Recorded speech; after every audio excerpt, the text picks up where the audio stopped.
Bryon Powell of iRunFar here with Lizzie Hawker of the North Face team in UK. How are you doing today, Lizzie? Good, thank you. Yeah. Can you tell us, I mean, many of the Americans might not know you so well. You've won UTMB in 2005 and 2008 and now Yeah. 2010, and we're second to Chrissy last year. Yeah. I mean, what's your background in running? Have you been running all your life? I've always been running, but really it was only for myself. Just, it was my way of being outside because I wasn't living in the mountains.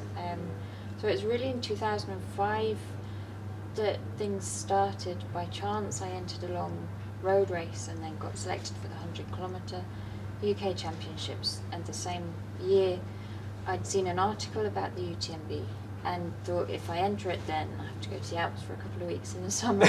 So that was why I came. And when I ran here in 2005, I didn't have anything to gauge it by because it was my first mountain race. So you'd never run a trail race before? No, I didn't know if I could finish in the time or whatever. So yeah, my plan was just to run till they told me to stop. But and that worked yeah. fairly well for you, for the win. And, Yeah. You've been back every year since then, right? Or you missed one year? 2006 and 2007.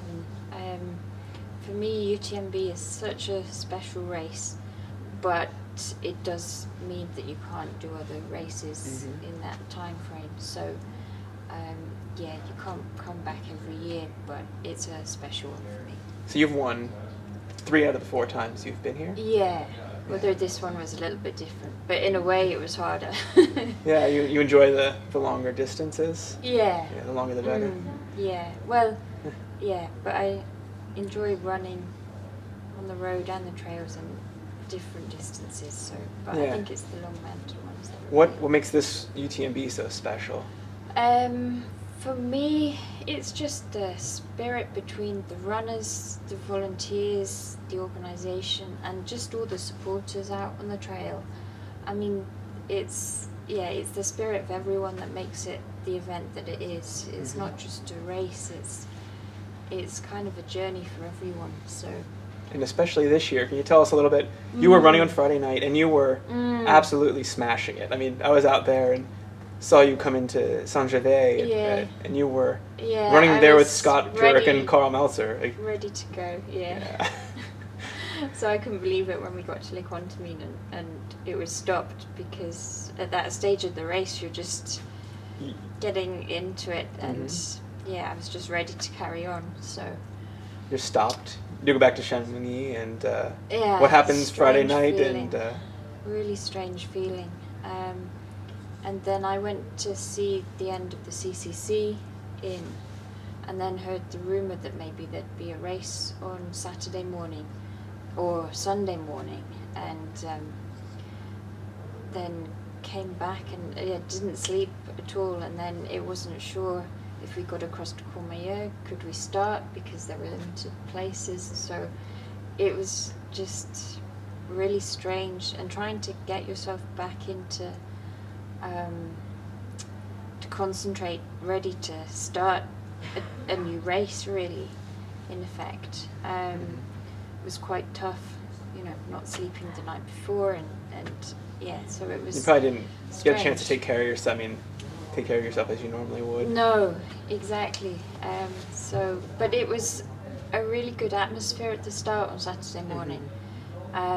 Just everyone that was there, I think everyone was just happy that they could make a race and continue the journey, even though it would be different and we'd missed a big chunk. But I think everyone was just so happy that they could, still try and get back to Chamonix. So it was a really good atmosphere. And then once you guys started, did you quickly find yourself back in racing mode, or how did that happen? Yeah, and I was just happy to be moving again. So yeah. And the race went well for you. Yeah. All the way. Yeah, I was just happy to be running back to Chamonix, because on the Friday night, I thought that was it, and so to still be able to make part of the journey was good. Yeah, and your next big journey is at the World 100K Championships on the roads. Yeah, so go back to the road, change a bit the training You live in Switzerland, the Swiss Alps right now, Yeah. and it's going to be a challenge for you to probably prepare for the flat road course. Yeah, it'll be different. But And then in December, you're going to come to the United States probably for the I'd like to. the Endurance Challenge Championships. See how things go during the autumn, but Yeah. it would be good to come back. Now, I enjoyed that race when I made it before. Yeah. speaking of coming to the U.S., anything in your sort of your dream to come over there? Or is there anything you'd like to do in the Well, U.S. I've particularly? never done any of the US 100 milers, and I'd really love the chance to. And I'd love the chance to do the Grand Slam one year, but we'll have to see when. But I would, really like to do that. Well, whether or not you do come over, congratulations on your Thank 3 you. wins, and I hope you do come over and see you over in the States Yeah, soon. thank you very much. Thank you.